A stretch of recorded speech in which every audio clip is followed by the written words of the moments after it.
Hola, ¿qué tal? Bienvenidos a Ni Más Ni Menos con Yelenis Reina. Ni más de lo que ocurre, ni menos de lo que nos importa. Nos importan hoy varios temas. La seguridad y la vida de José Daniel Ferrer, líder de la UNPACU, tras el anuncio que hizo desde dentro de la cárcel de Mar Verde en Santiago de Cuba en condiciones pésimas. En una carta escrita por él, denuncia las constantes golpizas, torturas, humillaciones y amenazas. En esa misiva, Ferrer comunicó su intención de salir al exilio junto a su familia para protegerlos a ellos. Esta decisión, aclaró, no incluye ninguna de las condiciones de la dictadura del designado dictador cubano Miguel Díaz-Canel. Voy a conversar con Luis Enrique Ferrer, hermano del líder del UNPACU y preso político. Además, la familia del reggaetonero cubano El Tiger continúa exigiendo justicia. Ya se cumplió un año de su asesinato y el hombre acusado por el crimen permanece en la cárcel a la espera de un juicio.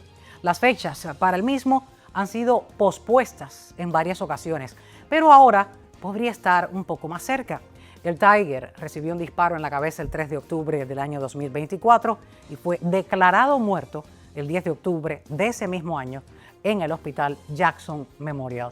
Voy a conversar con el ex fiscal y abogado de criminalística Sabino Jauregui sobre este juicio y para que también nos explique a nosotros, a la familia, a los amigos y seguidores del Tiger, por qué ha demorado tanto este juicio y cómo podría desarrollarse él mismo. Y en primera fila, un cantante y compositor cubano con una versatilidad musical bastante extensa. Junto a su banda, interpreta pop, baladas, rock y otros géneros. ¿De quién se trata? Les invito a que se queden hasta el final, aquí, en Ni Más Ni Menos, con Yelenis Reina. Ni más de lo que ocurre, ni menos de lo que nos importa. Comparte, suscríbete a mi canal y si te interesan los temas del programa, dale like, porque a mí también me gusta. Vamos ya. Ni más ni menos con Yelenis Reina. Ni más de lo que ocurre, ni menos de lo que nos importa. Desde lo que pasa en tu barrio, en tu ciudad y en tu condado, hasta lo que acontece en nuestro estado, en el país y en el resto del mundo, con una mirada crítica, sin parcializarnos y sin miedo a los temas delicados. Ni más ni menos que la verdad. Bueno, comenzamos este programa Ni Más Ni Menos con Yelenis Reina, pues preocupados y queriendo saber cómo se encuentra la salud de José Daniel Ferrer, el líder de la UNPACU, quien desde que escribió una carta anunciando su exilio, pues las represiones sobre él han sido continuas. Una muestra de ellas es no le han permitido la visita conyugal de su esposa en el día de hoy. Voy a estar conversando con uno de sus hermanos, con Luis Enrique Ferrer, para que me diga qué está pasando y cómo se encuentra su hermano allí en Santiago de Cuba, detenido dentro de una cárcel de Santiago de Cuba, en Mar Verde precisamente. Estoy conectada ya con Luis Enrique hace unos minutos. Luis Enrique, muchísimas gracias por aceptar la invitación. Bienvenido a Ni Más Ni Menos. Gracias a ustedes por invitarme, un placer. Nos ocupa hoy la salud y la seguridad que pudiera estarle faltando ahora mismo a tu hermano José Daniel Ferrer, el líder de la UNPACU. ¿Por qué? Porque desde que está preso, pues ha sido sometido a muchas torturas, muchas violaciones de sus derechos. Pero ahora es aún más preocupante porque hay algo que él hizo que el régimen no se lo esperaba y lo están castigando aún más con ello, que es no permitiéndole la visita de su esposa. ¿Qué sabes de eso hasta ahora? Sí, bueno, en el día de hoy la esposa se dirigió a la prisión de Mar Verde para tener lo que le tocaba normalmente, como a cualquier otro preso que tienen, según el llamado reglamento penitenciario en Cuba. Los presos tienen derecho a visitas familiares, tienen derecho a llamada telefónica, tienen derecho a visitas conyugales, tienen derecho a visita el día de su cumpleaños. Y en el caso de José Daniel, prácticamente todo esto siempre lo han violado. José Daniel, desde el 2019 hasta la fecha, ha estado entrando y saliendo a la prisión. Lo tuvieron 6 meses, lo torturaron, lo golpearon, salió como con 60 libras menos de peso en el 2020, como en mayo de 2020, si mal no recuerdo. Luego en 2021 sale a manifestarse junto al pueblo cubano que salió en toda Cuba a las calles. Se lo vuelven a llevar preso. El 11 de julio del 2021, exactamente. Sale a manifestarse, se lo vuelven a llevar preso y después que sale de prisión ahora en enero, con un acuerdo que hace la dictadura con el Papa y con alguien también de la administración Biden que estaba indirectamente involucrado. Luego que ya no está el Papa y que ya no está Biden, entonces terminan cogiendo retiran esas y conversaciones. llevando nuevamente a José Daniel a prisión, y ha sido golpeado y torturado como nunca antes. Mira, esas imágenes que estás poniendo, esas son imágenes que sacó la dictadura inventada. José Daniel nunca ha tenido ese cuerpo. Sí, es decir, la dictadura con todo lo que se gasta, eso lo sacó precisamente cuando le dio todas las golpizas que le propinó en 2019-20, y cuando lo soltaron, bueno, ahora miren la diferencia de un José Daniel en la calle y miren la diferencia de esas imágenes que preparó la dictadura en aquel entonces para decir que a José Daniel nadie lo golpeaba, sino que él era el que se daba golpe él mismo. Y parece que el más parecido, bueno, miren, ese José Daniel, y compárenlo con el hombre gordo que acaban de ver, ese José Daniel, compárenlo con el gordón que acaban de ver en las otras imágenes. Parece que el hombre más parecido que encontraron era un poco más gordo, y entonces si ven en esa imagen, ven lo borrosa que están esas imágenes. Una dictadura que se gasta millones en reprimir a un pueblo, en destruir a un opositor, y mal en el caso de él con el liderazgo y el prestigio que ha alcanzado. Ellos son, es decir, son capaces de gastarse lo que no tienen para desacreditarlo. ¿Por qué sacan una imagen tan borrosa, tan poco nítida, para decir que ese José Daniel dándose golpe en la cabeza él mismo contra una mesa?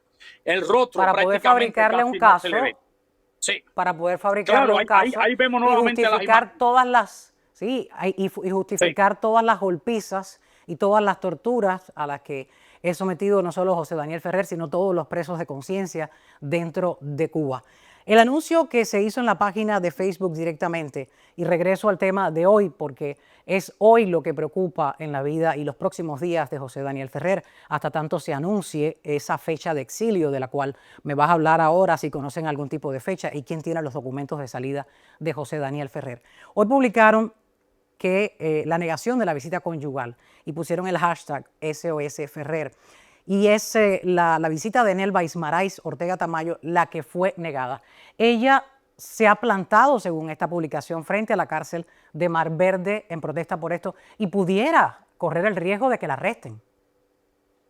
Sí, no solamente correr el riesgo. Una de las cosas que lleva a José Daniel a tomar la decisión de salir del exilio, con todo lo que él escribió en la carta que hemos leído la mayoría y que están en las redes sociales y en muchos programas, una de las cosas que más le llevó a tomar esa decisión es que la dictadura estaba prácticamente ya decidida, por la firmeza que mantenía él, encarcelarle a la esposa y quitarle al niño. Estamos hablando de un niño pequeño, y la dictadura, las amenazas que estaba ejerciendo, y sabemos que lo iban a hacer, era quitarle el niño y dárselo a un llamado Hogar de la Patria, que es una especie de orfanato de la dictadura donde lo que hacen es adoctrinar a los niños con toda la ideología comunista y con todo el fanatismo hacia la familia Castro y todas sus barbaridades.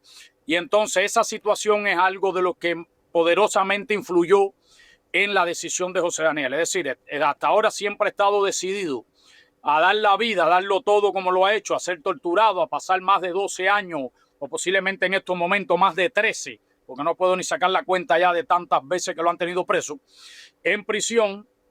Es decir, a inmolarse él si tiene que hacerlo por la libertad del pueblo cubano, pero ya está en juego y de manera bien seria la libertad de su esposa y la pérdida del niño. Es decir, no solamente encarcelarla a ella, sino también quitarle al niño, porque en otros casos se lo dejan a algún familiar y ambos tienen familiares en Cuba, ambos padres. Pero el objetivo de ellos es destruir a la familia de José Daniel para lograr que él saliera de Cuba, ya que no lograron esto con todas las torturas, con todo lo que hasta la fecha le han hecho a su persona. Entonces, a ella le niegan la visita conyugal. Esto no es nuevo, eso en los últimos años, prácticamente alrededor de 2 años y medio, ella casi nunca tuvo visitas conyugales. Pasó un año entero sin ver a su esposo. En los últimos años, José Daniel no tenía derecho al teléfono también, que mencioné al principio, que era un derecho que tienen los reos en Cuba según el reglamento carcelario puesto por la misma dictadura, no puesto por más nadie. Y no ha visto prácticamente crecer a su hijo, a los hijos más grandes tampoco, algunos ya están fuera de Cuba y no pueden entrar a Cuba de visita. Ninguno de los que están dentro pueden salir de visita al exterior. Prácticamente la dictadura, los que estamos fuera, mientras sigue en el poder la dictadura, no vamos a poder pisar Cuba, y los que están dentro o salen definitivo, que es lo que ellos quieren, o no lo dejan salir ni de visita ni bajo ningún concepto, ni siquiera atenderse un problema médico de gravedad. La dictadura prácticamente, no solamente con José Daniel y la familia, sino con todos los valientes que hay en Cuba, y ahí menciono rápidamente, que lo tengo aquí detrás de mí en esta foto, a Félix Navarro Rodríguez, un hombre ya de más de 70 años de edad, que también lleva más de 12 o 13 años preso, al igual que José Daniel. Luis Manuel Otero Alcántara, que lo tengo también acá en el otro lado. Cici Abascal, que está ahí mismo en el cuadro, pero no sé, nada más se ve una parte del cuerpo al lado de Luis Manuel. La hija de Félix Navarro, Michael Osorbo, muchas de las damas de blanco que están presas, los jóvenes que se han mantenido más firmes de las manifestaciones espontáneas que ocurrieron en toda Cuba en julio del 2021. Todos esos hermanos nuestros se están jugando la vida, lo están dando todo, son víctimas de todo tipo de atropello, de todo tipo de tortura, empezando por la física para volverlos locos o destruirlo moral y psicológicamente. Ellos y la familia, por supuesto, y la dictadura les teme la valentía, el ejemplo de todos ellos y muchos más que no pude mencionar, que eso en algún momento pueda contagiar al pueblo y pueda hacer que mucha más gente se sume a esta lucha y al final Cuba logre la libertad. La dictadura, para no perder el poder, para no perder ni siquiera una pequeña parcela del poder totalitario que ejercen, lo que hace es encarcelar, torturar, diezmar por todos los medios a estos valientes y buscar que salgan del país. Prácticamente muchos de ellos en Cuba no van a ser excarcelados. En el caso de José Daniel, y mucha gente no está hablando de esto, muchos porque no lo saben, otros no sé por qué, José Daniel ya cumplió su condena.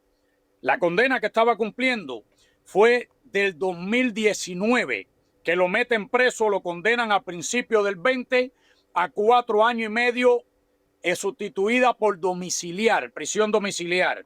Pasó Esta un es la tiempo en la condena casa. por la manifestación, esta es la condena por manifestarse en el 11J. Y No, la termina. él nunca fue condenado por la manifestación. Ya él estaba condenado anteriormente con la causa de los 75 a 25 años de cárcel, que todavía debe de esos años de cárcel. Y estaba condenado en 2019-20, lo meten preso, lo torturan y luego lo condenan, lo mandan para la casa por las presiones internacionales y toda la difusión que tuvo el caso. Lo mandan a él y a 3 activistas más de un Paco para la casa a cumplir domiciliar una condena, en el caso de él, de 4 años y medio. La menor fue de 3 años y medio, de los 4 que estaban condenados en esa causa. Entonces, cuando él sale a manifestarse en 2021, lo que hacen es la condena y lo pasan a prisión. Amenazaron con que lo iban a acusar de desórdenes públicos, que le iban a revocar también la causa de los 75, pero nunca le revocaron la causa de los 75, ni nunca lo condenaron, ni por desorden público, ni por ninguno de los tantos delitos que le amenazaron. Es decir, 4 años y medio, de 2019 a la fecha, ya lo cumplió, porque la parte que cumplió en su casa también vale, porque ellos mismos lo mandan a cumplir la domiciliar. Y después le sacan una cuenta a su manera, donde le descuentan todo el tiempo que pasó en su casa. Y nada más le cuentan el que estuvo encerrado. Aún con esa cuenta que ellos sacan, en el mes de agosto pasado, José Daniel cumplió la condena. Pero por la cuenta real, según las mismas leyes injustas de la dictadura, él cumplió la condena en julio del año pasado. Entonces, en estos momentos, José Daniel no es un preso político condenado injustamente por una dictadura. Es un secuestrado. Es un secuestrado. La otra forma en Cuba, según las leyes de la misma dictadura, que pueden tener a alguien en una prisión sin estar condenado, es acusado de un delito y con una prisión provisional dictada por un tribunal. Es decir, el fiscal te acusa, le presenta al tribunal y pide prisión provisional porque consideran que tú te puedes fugar. Es decir, que tú te puedes ir para otro lado y esconderte hasta el día del juicio que te tengan en prisión. José Daniel no tiene prisión provisional. José Daniel no tiene un acta legal de una acusación formal. Es decir, José Daniel está secuestrado en el sistema carcelario y judicial de la dictadura cubana, sin ningún tipo de documento legal. Es uno de los que avale cientos de su rehenes encierro. que tiene el régimen de La Habana. Es uno de los cientos de rehenes que tiene el régimen de La Habana bajo su poder. Voy a leer una estrofa de una de estas páginas de la carta que escribió José Daniel Ferrer desde la cárcel. Y así quienes no conocen bien el caso pues se van informando. Durante años, escribió José Daniel Ferrer, he sido sometido a brutales golpizas, torturas, humillaciones, amenazas hasta de muerte y otros tratos crueles, inhumanos, degradantes por esbirros y otros instrumentos de la peor dictadura que ha conocido el continente americano. Esta es una de las tantas estrofas que contienen las 5 páginas de esta carta escrita por José Daniel dentro de la cárcel de Mar Verde, y es en la que informa su decisión de exiliarse para salvaguardar a su familia, en especial a su hijo, a quien se lo quieren además quitar, se lo quieren secuestrar igualmente. Ahora, antes de seguir leyendo otro fragmento y que me expliques por qué él toma esta decisión de último minuto por salvar a su familia, me lo habías dicho ya, y que me expliques bien cómo él sabía de la decisión de llevarse a su hijo para un orfanato, me lo vas a explicar ahora, pero quiero mostrar un video de los tantos momentos que ha sufrido no solo José Daniel Ferrer como líder del ONPACU, sino cualquiera que disiente en Cuba puede ser sometido a este tipo de tratamiento como el que vamos a ver en pantalla a continuación. Esto lo estamos haciendo por su salud y la de quienes lo... Esto lo estás haciendo porque te mandó la policía política, chivatón. ¿No es lo que te pasa? Tiene razón, ¿Eh? tiene razón. Yo soy Lo estás haciendo porque te mandó la policía política, chivatón. Aquí tú lo estás haciendo para proteger a nadie. Ayer te lo dije y te lo repito hoy. Protege a los ancianos y a los enfermos que se están muriendo en la calle y que a ti no te interesa en lo más mínimo y que no te quitas un centavo de tu salario para ayudarlos en lo más mínimo. ¿Ok? Además, fuera de aquí, que ustedes son los que están trayendo enfermedades aquí. Aquí todo el mundo está sano. Aquí nadie tiene ningún tipo de problema. Entonces usted se niega a firmar. Sí, por supuesto. Y lo hay que hacer aquí ahora mismo. Chivatón. No hay ninguna. Él les llama chivatón, pero yo les llamo represores de Javita, porque ir a buscar a alguien dentro, como le hicieron en el último momento antes de volverlo a arrestar, le pusieron personas, le entrenaron a personas para que envenenaran los alimentos que él estaba donando a las personas necesitadas, que bien conocemos bien la crisis que hay dentro de Cuba. Él estaba alimentando a personas de la tercera edad, a familias con niños que no tenían leche para ir al otro día al colegio. Estaba dando esa ayuda que el régimen no tiene la fórmula para hacerlo y lo arrestan porque no les conviene que él dé esa ayuda, no les conviene que él sea libre, no les conviene que nadie disienta con el régimen.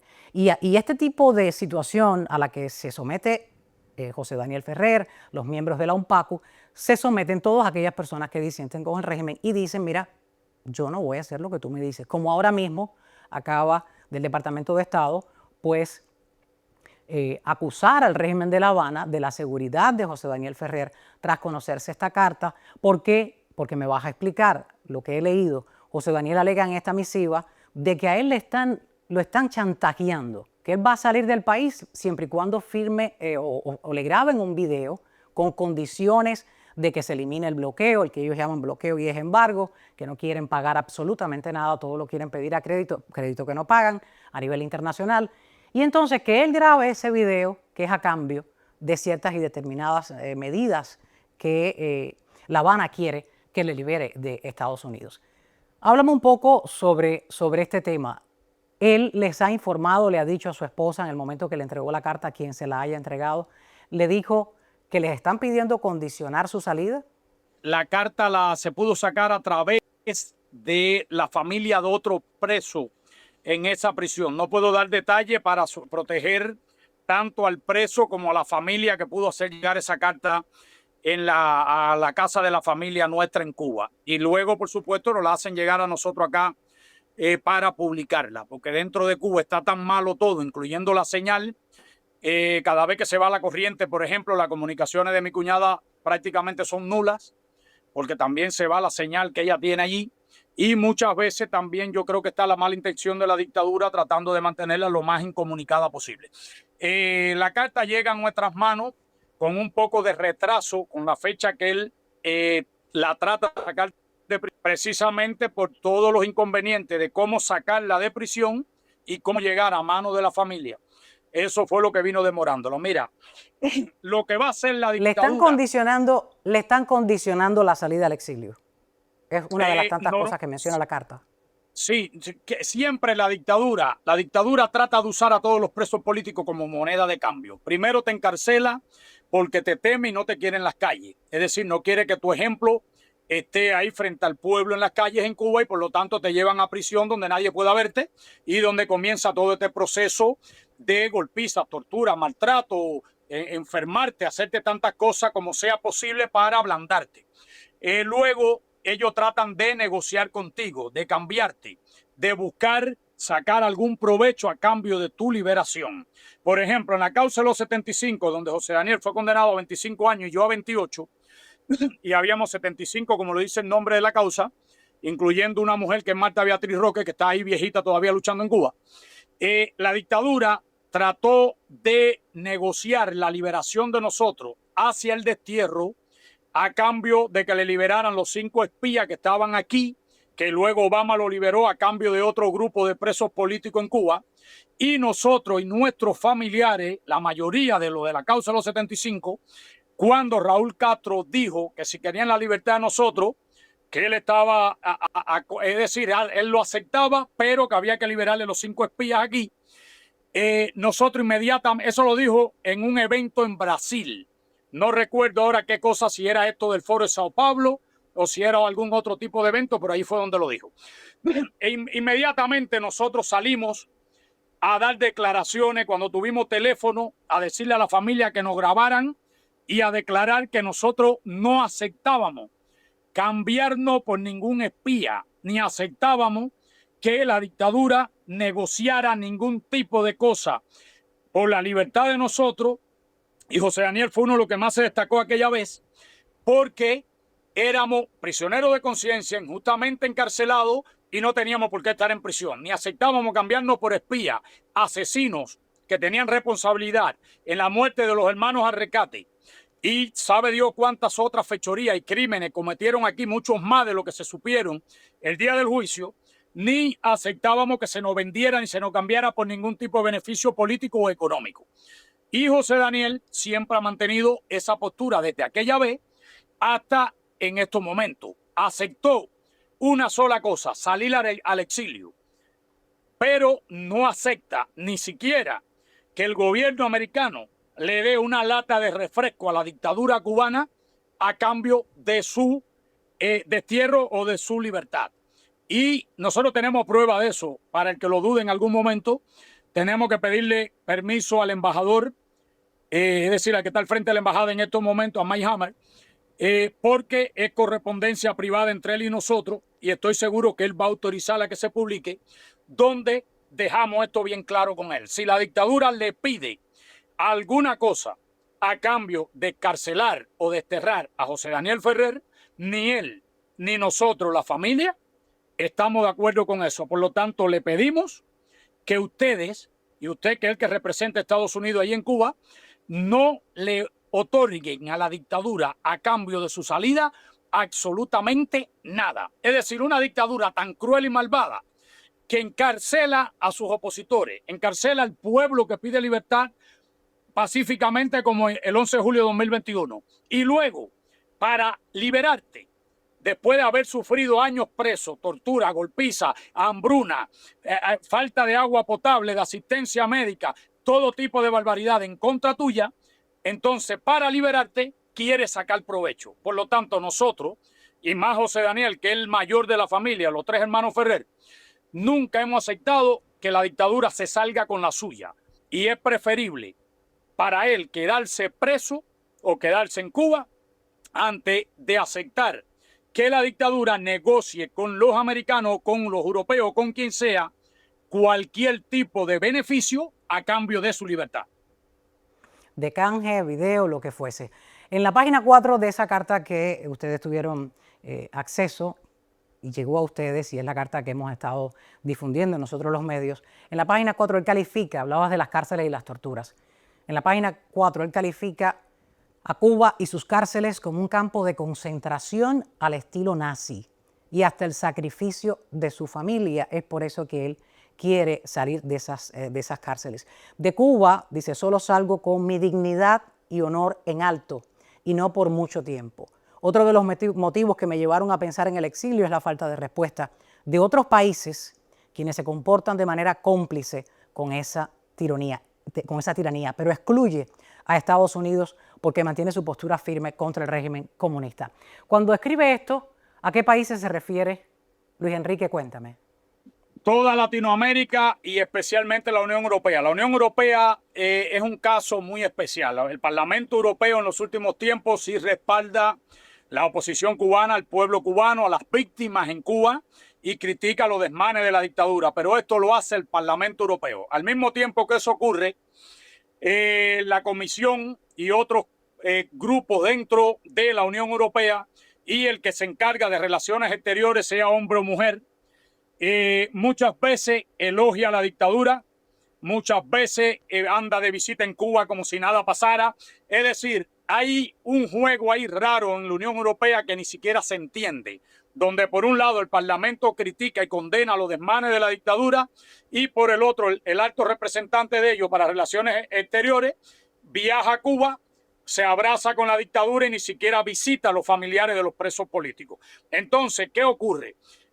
Aquí lo vemos actualmente con lo que está pasando. Un grupo de turistas se montan en unos barcos y van rumbo a Gaza, supuestamente con ayuda humanitaria. Arman un show y todo el mundo habla de eso. Manifestaciones por toda Europa a favor de los gazaquíes, incluyendo de Hamas, que es el que provocó la guerra que está sufriendo Gaza, y en contra de Israel.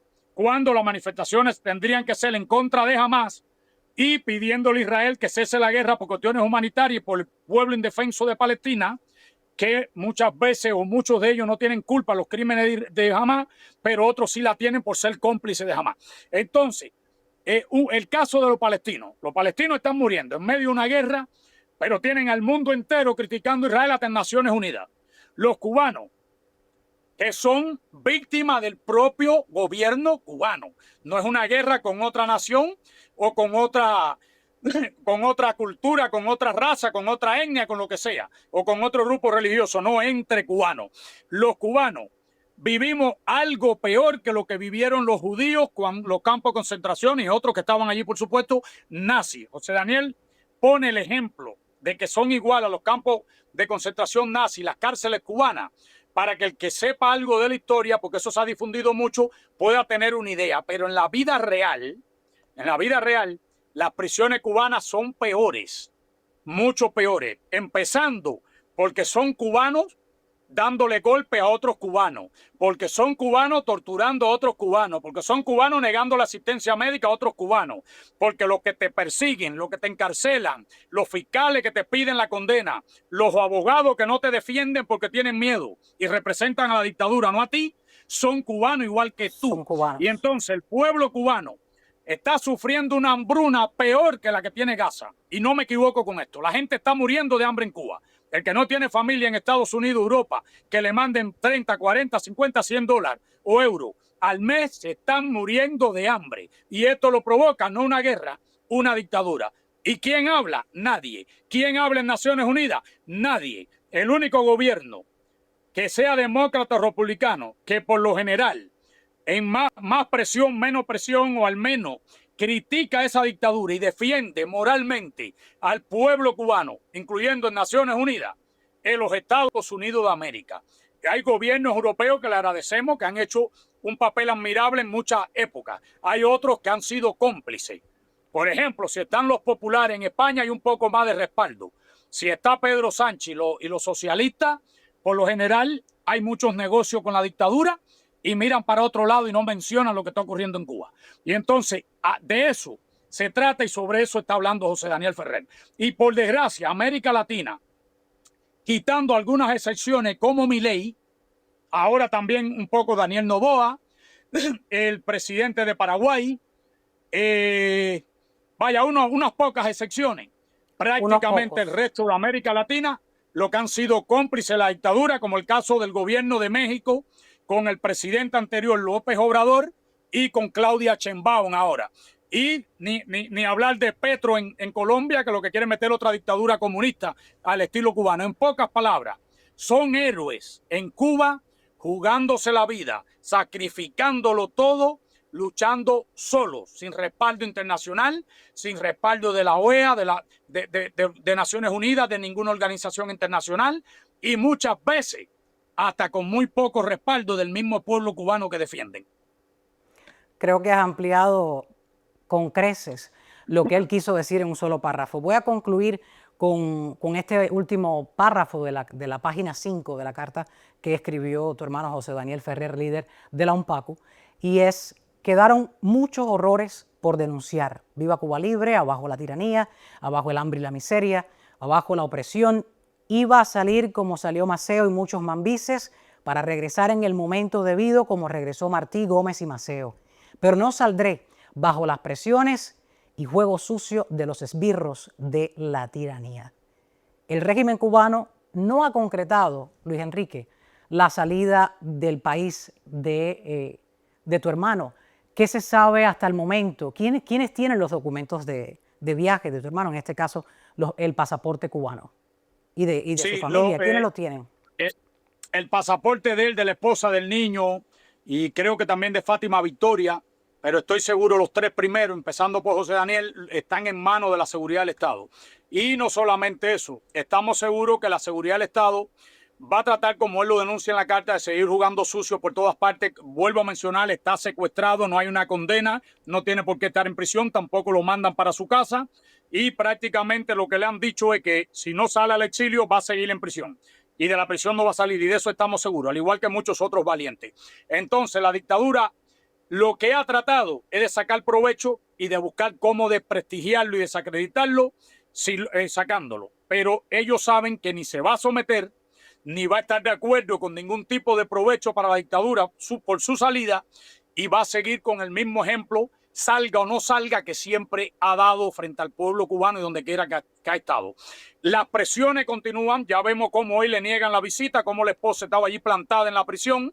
La represión va a continuar, sabe Dios en qué condiciones puede estar después que se dio a conocer la carta, porque esto le echa por tierra tal vez el show que ellos tenían preparado, o buscar también seguir insistiendo con los americanos para sacar provecho a cambio de su liberación, y esta carta le echa todo eso por tierra, y probablemente en estos momentos esté siendo víctima de la venganza, como siempre emplean, de los peores esbirros que tienen ellos allí en esa prisión. Por supuesto, mandada policía política de la dictadura, que es la que se encarga de cada cosa que ocurre contra cualquier líder opositor o contra cualquier persona que se enfrenta a la tiranía en Cuba. La esposa continúa firme, su familia también, y salgan o no salgan, ellos no van a claudicar ni van a aceptar ningún tipo de presión, chantaje, ni tampoco que se le cambie ni siquiera, repito, por una lata de refresco. Luis Enrique, muchísimas gracias por tu tiempo, tus palabras y por informarnos no solo a la teleaudiencia de este programa desde Mega TV, sino a todos los seguidores míos en YouTube, quienes muchos leen muchas plataformas y redes sociales y hay mucha información escrita, pero corroborada de la mano de ustedes, de la sangre de José Daniel Ferrer, pues vale mucho. Te agradezco muchísimo. En el momento que se pueda saber el día de la salida de José Daniel Ferrer y hacia dónde se dirige, pues te agradezco muchísimo que regreses aquí, a ni más ni menos, para que nos informes. Gracias. Rápidamente, por si tienes tiempo. Lo más probable es que traten de montarlo a él y a su familia en un avión sin anunciarlo anteriormente, para coger de sorpresa y que él no tenga una bienvenida multitudinaria al llegar al exilio. Gracias por esa otra información. Estaremos al tanto. Gracias. Muchas gracias. A ustedes les invito a que continúen aquí en Ni Más Ni Menos con Yelenis Reina. Ya regreso con mucho más. No se vayan.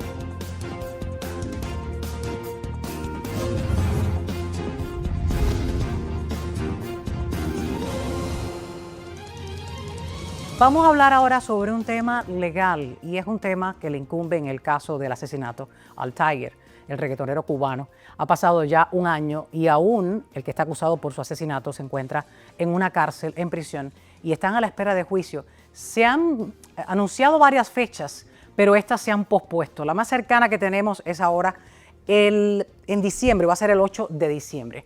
Para hablar de este caso y por qué se ha pospuesto tanto cuando hay imágenes que evidencian quién asesinó al Tiger o no, por qué se ha demorado tanto, he invitado al abogado exfiscal Sabino Jauregui para que me explique y conversar con él sobre este caso que el cual él conoce muchísimo y tiene la experiencia en todos estos tipos de casos de criminología, el por qué se ha demorado tanto, el por qué el cambio de las fechas. Abogado, bienvenido, ni más ni menos. Gracias por acompañarme.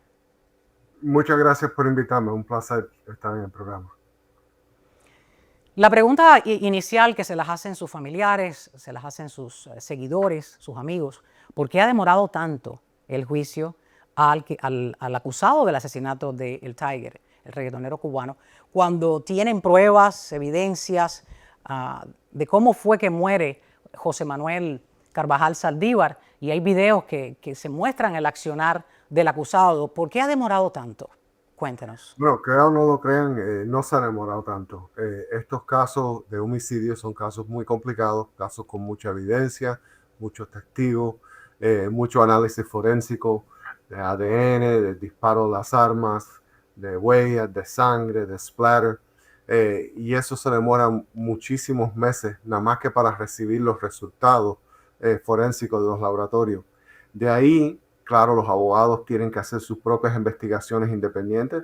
A ambos lados, la fiscalía y la defensa, tienen el mismo derecho de investigar el caso, de tener un análisis independiente de la evidencia y después pueden poner a todos testigos para lo que se llama una declaración jurada, un deposition, se dice en inglés. Es un proceso largo, pero en un caso de homicidio, que es el tipo de caso penal más importante que tenemos en nuestro sistema judicial, eso toma tiempo, no se quiere cometer error ni del lado de la fiscalía ni del lado de la defensa. Y estos casos algunas veces se demoran de 2 a 3 años, un abraje para ir para juicio. Así que no se está demorando nada fuera de lo normal, es parte del proceso normal. Y quizás no ha habido una resolución a llegar a una negociación entre la fiscalía y la defensa todavía en este caso. Él ha negado las acusaciones, aunque hay imágenes que lo evidencian. Esto no le ayuda en lo absoluto a que ese juicio pues tome un cercano final. El acusado Damián Valdés Gayoso, él cuenta, le dijo a los detectives cómo fue que él llega a estar cerca del cuerpo. ¿Por qué? Porque lo quiso salvar. Pero luego se aleja de la escena y espera que salga el sol para irse a su casa y que lo estaban siguiendo 2 individuos que supuestamente él entendía fueron los asesinos del Tiger. Al no concretarse un acuerdo de él con la fiscalía, esto pudiera demorar aún más, en lo que usted acaba de darle una buena respuesta a los familiares, que no ha sido mucho, pudiera demorar aún más ese juicio o finalmente va a ocurrir el 8 de diciembre. Bueno, definitivamente puede alargar el caso. Cualquier tipo de defensa o teoría de defensa o cualquier alegato que haga el acusado tiene que ser investigado por la fiscalía. Eso es parte de su trabajo, determinar si existe evidencia de una posible inocencia. Es algo que la fiscalía tiene que descartar, tiene que eliminar antes de llevar este caso para juicio. El acusado siempre es presumido inocente. En este caso existe un video, yo estoy seguro que todo el mundo lo ha visto, todas las personas lo han visto, y en el video no se ve claramente exactamente quién disparó. Pero ¿Quién estaba detrás de la puerta de hierro? Correcto. Ahora, hay muchísima otra evidencia circunstancial, hay evidencia forénsica, hay el hecho de que el acusado se alega que se fugó y que se desapareció hasta que lo pudieron encontrar. Eso es algo que se llama en inglés, se llama consciousness of guilt, como conciencia de culpabilidad. Es una teoría legal que se usa mucho en casos penales. Así que la evidencia está fuerte, ¿ok? pero el acusado siempre es presumido inocente. Para eso es este proceso de litigio. La fiscalía Hasta que es hallado culpable. hasta que se puede encontrar culpable más allá de toda duda razonable por un jurado.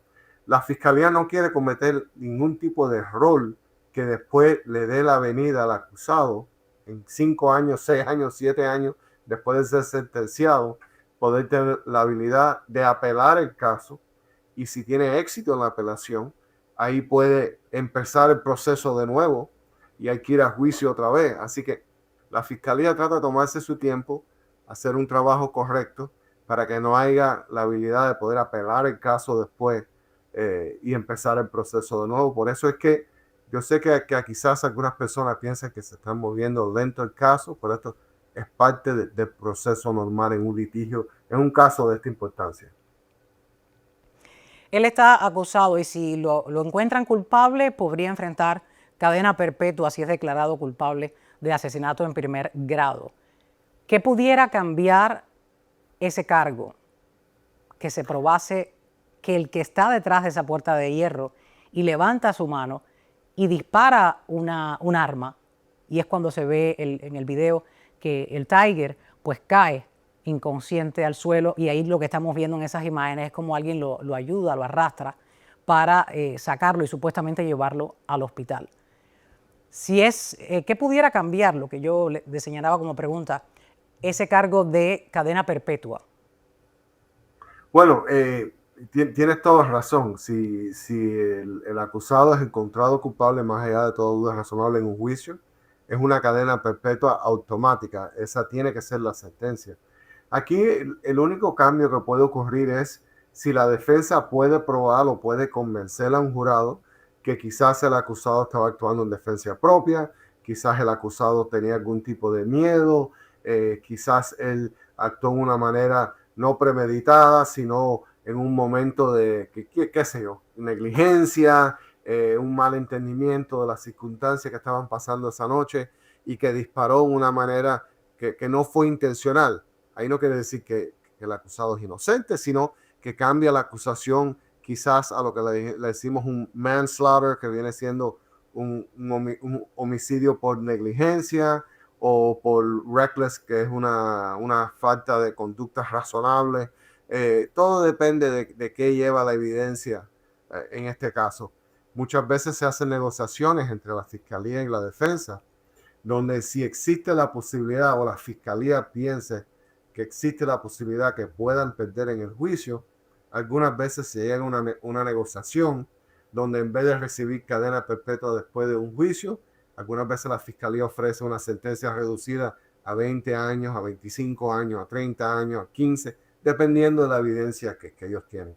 Mientras más fuerte la evidencia de la fiscalía, menos negociación le gustan hacer a la fiscalía. Mientras más débil tiene el caso la fiscalía, las cosas cambian. El miércoles hay una audiencia preliminar, que no es el 8 de diciembre, cuando es la fecha del juicio. En esa audiencia preliminar del miércoles, ¿qué es lo que puede ocurrir allí? ¿Cuál sería el escenario, abogado? Cuéntenos. Bueno, en estas audiencias preliminares lo que se habla es de la evidencia.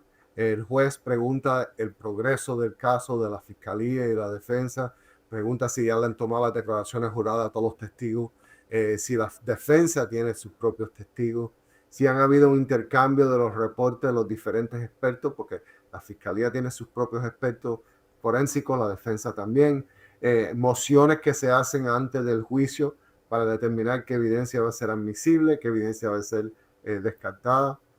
Lo que se van afinando los temas del caso para que cuando llegue el momento del juicio no hay que tener argumentos innecesarios por cosas que se podrían haber aclarado antes del juicio. En esta audiencia preliminar, si faltase algo, ¿podría entonces posponerse esa fecha del 8 de diciembre? Definitivamente, para eso son estas audiencias.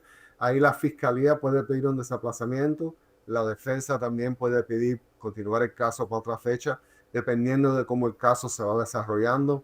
La fiscalía, por ejemplo, yo tuve un caso en la corte donde la fiscalía pidió continuar el caso porque todavía no habían recibido todos los reportes finales de la policía, también pasa por el ADN, pasa por la evidencia de las huellas, de la sangre, de las armas. Es algo de rutina. También la defensa puede pedir un desaplazamiento si no han podido tomar las declaraciones juradas necesarias para proceder en el caso.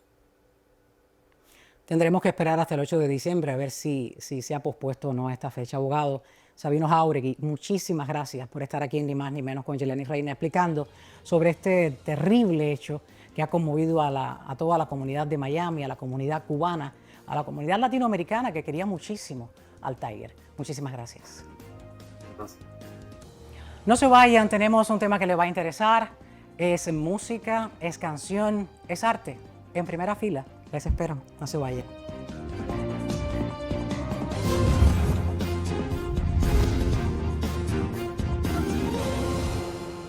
No, pero no te disgusta y pides más, tú pides más. Yo hoy siento que me empapa tu perfume de mujer y que revienta tu cintura cuando estás cerca de mí. Bueno, ahí lo tienen. En primera fila, la música de José Luis Piloto. Muchísimas gracias por venir a los estudios. Músico, compositor, cantautor, y que incursiona en varios géneros que no es fácil ver a un compositor y cantante pues incursionar en tantos géneros. Bienvenido, José Luis Piloto. Muchas gracias, el placer es mío. Un placer enorme estar acá con ustedes. Gracias a todo el equipo y a usted en particular. Gracias por venir hasta acá, hasta el estudio. Cada músico o artista que viene hasta acá, hasta los estudios, les agradecemos muchísimo porque todo el mundo quiere estar por Zoom, la tecnología, el tiempo, no tenemos tiempo, pero el que vengas me haces muy feliz. Cuéntame un poco de ti, de tu carrera musical. Eres cubano, lo sabemos. Sí, soy cubano de Camagüey. Otro camagüeyano más. Otro camagüeyano, sí. Otro camagüeyano que está totalmente orgulloso de haber nacido en la ciudad de los Tinajones. Sí, la ciudad de Camagüey, muy bella la ciudad. Bueno, Yelenis, primero, gracias nuevamente. Yo pienso que el camino hasta hoy ha sido bastante positivo. Comenzamos en Cuba con un grupo, o sea, liderando un grupo que se llamaba Dinastía y hacíamos un tanto música pop rock con influencias de la música que podía entrar en ese momento y que teníamos acceso. Entonces las primeras composiciones vinieron, o sea, siempre tuve una inclinación hacia la música cuando era un niño, con las melodías de mi madre. Mi madre, que en paz descanse, cantaba muchísimo, yo la escuchaba mucho en casa y yo creo que esas fueron las primeras melodías que a mí me enamoraron y me dijeron, bueno, quizás algún día puedas dedicarte a esto, ¿no? Y así fue, comencé a escribir mis primeras canciones que yo podría decir que son como caligrafía del alma, porque siempre he escrito lo que he sentido, ¿no? Es decir, que desde la cuna te viene la música. Qué interesante. Sí. Y pasito a pasito, con muchísimo trabajo y mucho esfuerzo, fuimos pues grabando algunas canciones, agarrando las oportunidades que se nos brindaba y las que buscábamos también, ¿no? Porque luego no puedes sentarte a que todo te caiga del cielo, o sea, tienes que tratar de esforzarte cada día y eso es lo que he tratado de hacer en todo este tiempo. Y hasta hoy, pues yo creo que el público ha tenido una buena aceptación de la música que estamos haciendo. Como dice el refrán, ayúdate que yo te ayudaré. Todo el Claro. mundo dice, Dios mío, ayúdame, pero bueno, también uno tiene que poner su parte. Tienes que hacer. Ahora te identificas no como Dinastía, sino como José Luis Piloto Sí. y tu banda. Cuéntame de esa banda que haces pop, funk, reggae, rock. Balada también. Eso que entramos, comenzamos el funk. segmento, es un funk. Es un funk, ¿Cómo se llama? Perdón, se llama Del Lobo un Pelo y es la nueva canción que estamos grabando ahora en estos momentos. Pienso que antes que termine, este año 2025 estará disponible en las plataformas musicales digitales y estamos muy contentos, el proceso ya está en fase terminal y yo pienso que va a ser un muy buen producto, la verdad. ¿Tu banda, quiénes la integran, los músicos? Los músicos que tenemos son de diferentes países. Por ejemplo, mi baterista... Una banda internacional. Mi baterista Angelito es de Puerto Rico. La dirección musical y el bajo, Luis, que es cubano, Luis Alberto, que es mi mano derecha en el grupo. Él lleva toda la dirección del grupo musical y ya yo me concentro solamente en lo que es cantar. Y tengo en la guitarra un cubanito también que se llama Erlis Tapia, pero estuvo tocando conmigo un venezolano que se llama Pedro Navarro, que estuvo como 15 años tocando con Chayanne, por ejemplo, un musicazo súper virtuoso. Por el piano han pasado de varias nacionalidades también.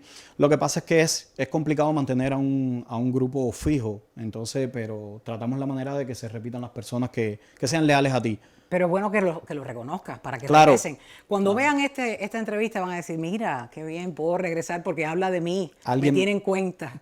Perdón, alguien me dijo una vez que trabaja con los leales, no con los capaces. Y eso es lo que he tratado de hacer. Hay muchos músicos buenísimos acá en Miami, sobre todo un talento increíble, pero luego cuesta mucho encontrar la parte humana de la gente y estos muchachos para mí han sido más que mis músicos. Compartimos muchos momentos importantes, los arreglos.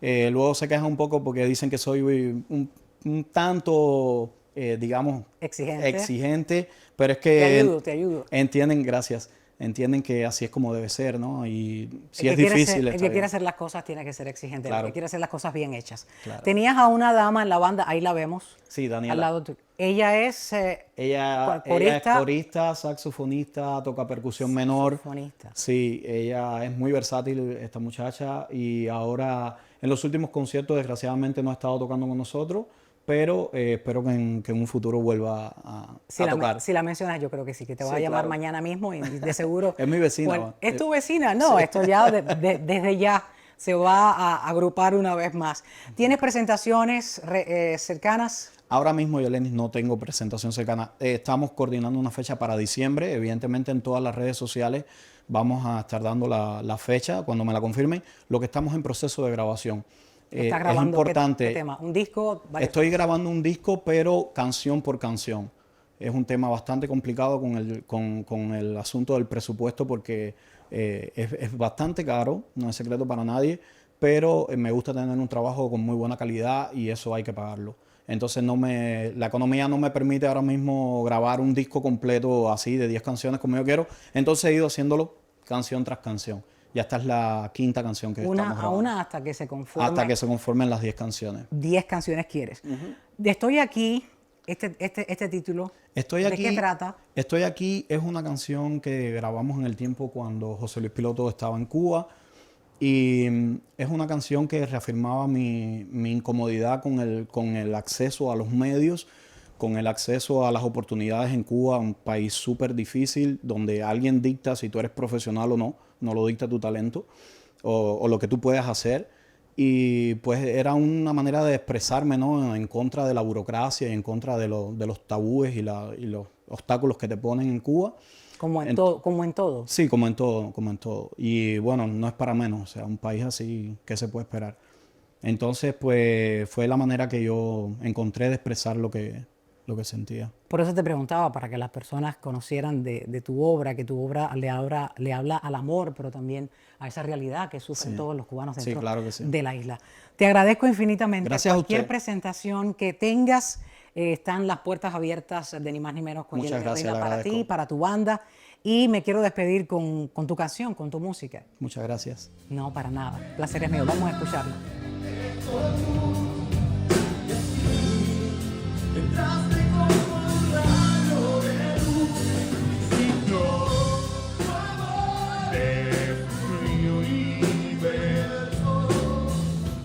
Vamos a leer sus mensajes para despedirme con sus comentarios, con lo que escriben en cada uno de los programas de Ni Más Ni Menos con Yeleni Reina. Ahí tenemos ya pantalla grande. Vamos a empezar leyendo el de Yansala 2214. Vi construir este túnel. ¿Existe algo en Cuba que no esté al borde del colapso? Escribió ella. Ahí tienes tu corazoncito. Yansala, gracias por comentar y ver los programas de Ni Más Ni Menos. Irán Expósito, lo único que va a arreglar a Cuba es un cambio de gobierno urgente. Mis saludos para ti también, Irán, gracias por comentar. Dania Durán, no sabía que había sido construido por una compañía francesa, país donde vivo, hace más de 20 años. Sí, Dania, es una compañía del país donde vive quien lo construyó y le ha hecho 2 reparaciones luego de. Virgen Parra, al igual que las termoeléctricas, se refiere a que todo está a punto de colapsar. A todos ustedes, mil gracias por comentar en los programas, por verlo, por compartirlo para que otras personas pues sean parte de la teleaudiencia y de los seguidores de Ni Más Ni Menos con Yeleni Reina y se puedan suscribir para que reciban esa notificación de que hay un nuevo programa disponible ya para poder ver. Gracias a todos por sintonizarnos aquí a través del YouTube y también por el canal Mega TV. Gracias por ver Ni Más Ni Menos con Yelenis Reina. Ni más de lo que ocurre, ni menos de lo que nos importa. Mil gracias, nos vemos en un próximo espacio.